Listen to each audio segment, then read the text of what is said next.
their properties and religious institutions. ভারতের বুঝেই অন্য পন্থা অবলম্বন করেছে ঢাকা। বাঙালির শ্রেষ্ঠ উৎসবের আগে কলকাতায় ইলিশের চাহিদা মেটাতে উদ্যোগী হন অন্তর্বর্তী সরকার।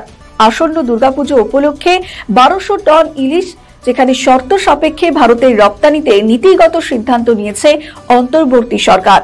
আর সবচেয়ে আশ্চর্যের বিষয় হলো ইলিশের ভারতে রপ্তানি করা ইলিশের দাম বাংলাদেশের থেকেও কম রাখা হয়েছে।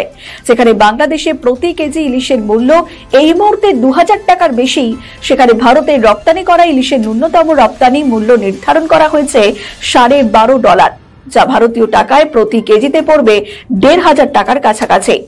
উল্লেখ্য, গত বছর দুর্গাপুজো উপলক্ষে বাণিজ্য মন্ত্রণালয় প্রথমে ভারতের 3000 টন ইলিশ রপ্তানির অনুমতি দেওয়ার সিদ্ধান্ত নেওয়া হয়েছিল, কিন্তু কার্যক্ষেত্রে ইলিশ এসেছিল 2420 টন। এবার তার অর্ধেক ইলিশ আসছে ভারতে।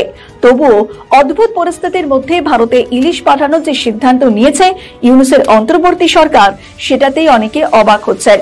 মনে করা হচ্ছে দুর্গাপুজোকে কেন্দ্র করে স্বরাষ্ট্র উপদেষ্টার কুরুচিকর মন্তব্য ঢাকতেই ঢাকা ইলিশের রপ্তানিতে শিলমোহর দিয়েছে। যদিও বাংলাদেশের রাজনৈতিক নেতৃত্বের মধ্যে সংখ্যালঘু হিন্দুদের পুজো পার্বণ নিয়ে অসহিষ্ণুতার যে চিত্র কয়েক দশক ধরে চলে আসছে, তার কোনো অন্যথা হয়নি, বরং ইউনূসের আমলে তা বেড়েছে। যদিও বাংলাদেশ হিন্দু বৌদ্ধ খ্রিস্টান ঐক্য পরিষদ আগামী 13 অক্টোবর শুক্রবার যৌথভাবে সারা দেশে সমাবেশ এবং বিক্ষোভ মিছিল আয়োজনের ডাক দিয়েছে। এখন দেখার এতে ইউনূসের টনক নড়ে কিনা।